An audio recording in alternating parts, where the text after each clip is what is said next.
Hello প্রাণপ্রিয় মুক্তাগাছা, আমি এখন যে গাছটির দিকে বিশেষভাবে তাক করে আছি, এ গাছটি একটি ঐতিহাসিক করই গাছ। এটাকে হয়তো রাধাচূড়া বলে থাকবেন, সেটা আমি ভালো জানি না। আমাদের শ্রদ্ধেয় বিমল স্যার, আপনারা তাকে চিনেন, শহীদ স্মৃতি সরকারি কলেজে দীর্ঘদিন চাকরি করেছেন। বৃক্ষপ্রেমী বিমল স্যার হয়তো বলতে পারতেন এটা রাধাচূড়া, রাধাচূড়াই হবে। যাই হোক, করই গাছ, সুন্দর একটি করই গাছ, ঐতিহাসিক করই গাছ। এই করই গাছটির পিছনে একটা সুন্দর মানবিক ইতিহাস জড়িয়ে আছে। সুন্দর করই গাছটি পূর্ব দিকে যথেষ্ট প্রশস্ত, পশ্চিম দিকেও প্রশস্ত ছিল, কিন্তু বিদ্যুৎ কর্তৃপক্ষের কেটে ছেটে দেওয়ার কারণে পশ্চিম দিকের সৌন্দর্য কিছুটা ব্যাহত হয়েছে।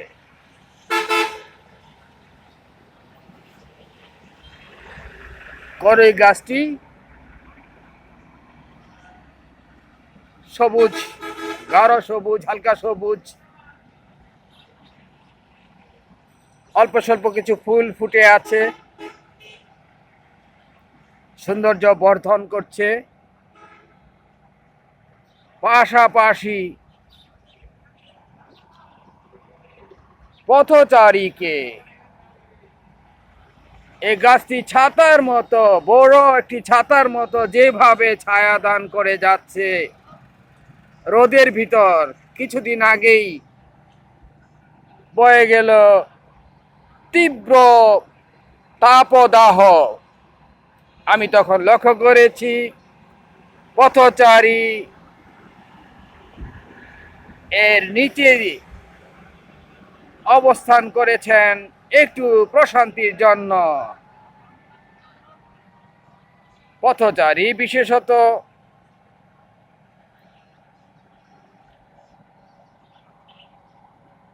যাত্রীরা এখান থেকে ওঠানামা করেন, তারা এখানে একটু প্রশান্তির জন্য দাঁড়িয়ে থাকেন রোদে।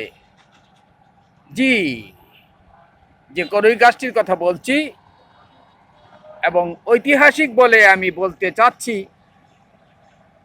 কেন সেই গাছটিকে ঐতিহাসিক বলা? জি, এই গাছটি রোপণ করেছিলেন বীর মুক্তিযোদ্ধা মোজাম্মেল ভাই। আপনারা তাকে নিশ্চয়ই চিনে থাকবেন, মোজাম্মেল ভাই, যার সহধর্মিনী লাভলি লাভলি আপা কমিশনার ছিলেন। উনি আজ আমাদের মাঝে নাই। এই গাছটি আমাদের স্মরণ করিয়ে দিচ্ছে তার রেখে যাওয়া স্মৃতি। আমরা গাছ কেটে ফেলি, রাখলে এই গাছ যে স্মৃতি হয়েও থাকে তার এক স্বাক্ষর মোজাম্মেল ভাইয়ের লাগানো এই করই বৃক্ষ। আপনারা গাছটির তলে লক্ষ্য করছেন নীল পলিথিন টানানো ফলের দোকান। এখনো ফলের দোকান বসেনি। এই গাছটির তলে সারাদিন দীর্ঘ ফলের দোকান বসে, পথচারীর দীর্ঘ ভিড় থাকে। আজকে আবহাওয়া কিছুটা বৃষ্টি বৃষ্টি থাকায় এখনো তা হয়নি। ঠিক এই পলিথিন টানানো জায়গাটিতে মোজাম্মেল ভাইয়ের ছিল একটি ওষুধের দোকান। হ্যাঁ, হবে 50 বছরের উপরেই হবে বা আরো বেশি হতে পারে। সুন্দরবনের মোজাম্মেল ভাই, যার বর্ণনা আপনাদের কাছে না দিলেও চলবে, আপনারা মোজাম্মেল ভাইকে ভালোভাবেই চিনতেন যারা মুক্তাগাছার পুরাতন মানুষ। উনি ঠিক যে একটা স্ট্যান্ড দেখতে পাচ্ছেন, পুলিশ স্টেশন এমন একটা স্ট্যান্ড, অর্থাৎ পুলিশের নির্দেশনা সম্বন্ধিত একটি স্ট্যান্ড, ঠিক এই জায়গাটিতেই মোজাম্মেল ভাই এই গাছটি রোপণ করেছিলেন। এই গাছটি যখন আমাদের মাথা সমান, অর্থাৎ 4-5 ফুটের মতো উঠে ব্যাপকভাবে প্রসারিত হচ্ছিল, তখন এক সময় মোজাম্মেল ভাই আমার সাথেও কথা বলেছেন যে, মঞ্জু, গাছটিকে তো এখন আর এখানে রাখা ঠিক হবে না, এটা বড় হয়ে যাচ্ছে। গাছটিকে মোজাম্মেল ভাই একদিন সযত্নে ডাকবাংলার কোনায় স্থাপন করেন। তখন এই জায়গাটির নাম ডাকবাংলো ছিল না।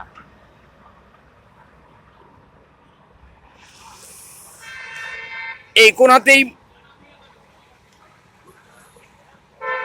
সুন্দর বেড়ে উঠেছে এই কড়ই গাছটি। জি মুক্তাগাছা, হ্যালো মুক্তাগাছা, অনেক সবুজে সমারোহ ছিল এই মুক্তাগাছা। যখন আমি ছোট ছিলাম, হাওর বাওর মহিষের সিং এমনই ছিল, ময়মনসিং এর মতো মুক্তাগাছাও। আমি এখন যেদিকে তাক করে আছি, আপনারা দেখতে পাচ্ছেন কিছু অটো সিএনজি দাঁড়িয়ে আছে। ওই যে সব শেষে যে নীল রঙের সিএনজিটি দাঁড়িয়ে আছে, ওদিকটায় ছিল একটি বটগাছ। আর ঠিক জি ঠিক এখানটা সোশ্যাল ইসলামিক ব্যাংক, যে সাইনবোর্ডটি দেখতে পাচ্ছেন, তার একটু সামনে এদিকে ছিল আর একটি বড় বটবৃক্ষ। তখনই ছিল ওই বৃক্ষগুলো ঐতিহাসিক, অর্থাৎ অনেক দিনের সাক্ষী হিসাবে। আর একটা বটবৃক্ষ ছিল ওই স্যামসাং শোরুম, পৌরসভা নির্মিত যে স্যামসাং শোরুম, জি আমরা, হ্যাঁ, স্যামসাং শোরুম।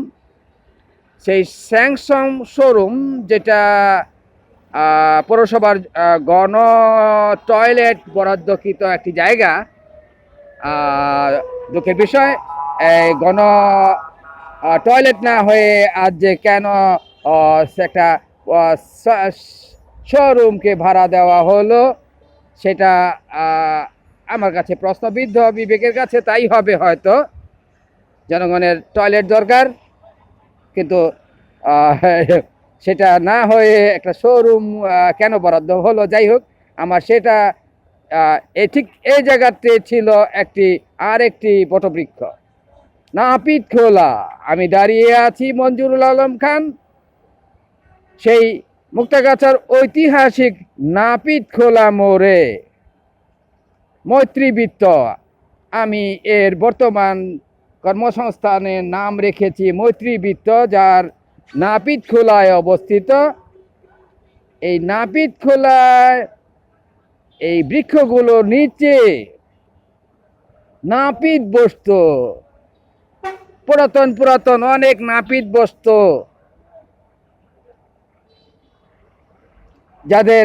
যারা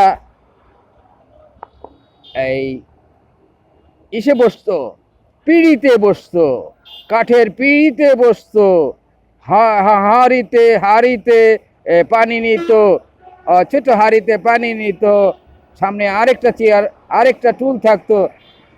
বাচ্চাদের বাচ্চাদের এই দু হাঁটু দিয়ে চাপ দিয়ে বসাতো, মজাই লাগতো।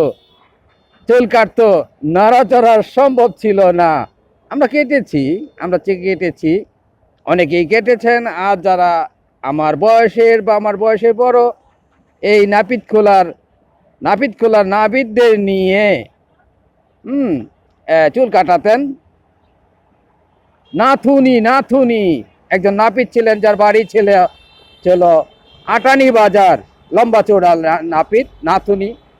আরো বেশ নাপিত ছিল, অমরের বাপ, আমি নামগুলো এই মুহূর্তে স্মরণ করতে পারছি না। এই নাপিত খোলা, যার জন্য এই জায়গাটির নাম নাপিত খোলা। জি, নাপিত খোলা নাম, ঐতিহাসিক নাম। যে করই গাছকে তাক করে আমি আজকের এই ভিডিও করা, সেটা হলো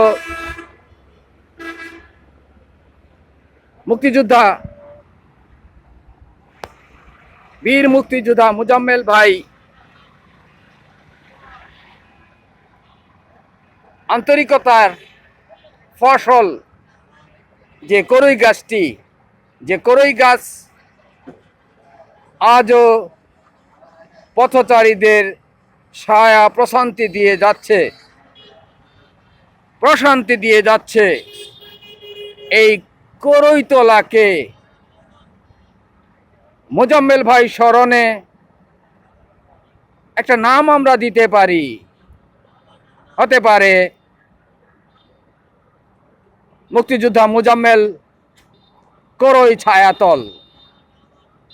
জি, আমি এটা প্রস্তাব করছি প্রিয় মুক্তাগাছার কাছে। আমরা এই মোড়টাকে মুক্তিযোদ্ধা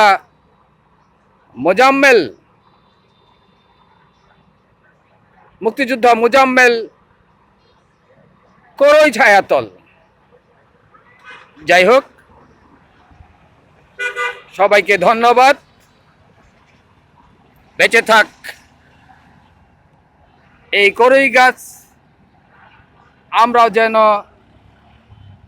এমন বৃক্ষ রোপণ করে মুক্তাগাছাকে সবুজ করতে পারি। এই গাছটি টিকে থাকবে, আমাদের স্মৃতি টিকে থাকবে। সবাইকে ধন্যবাদ, শ্রদ্ধার সাথে স্মরণ করছি মোজাম্মেল ভাইকে।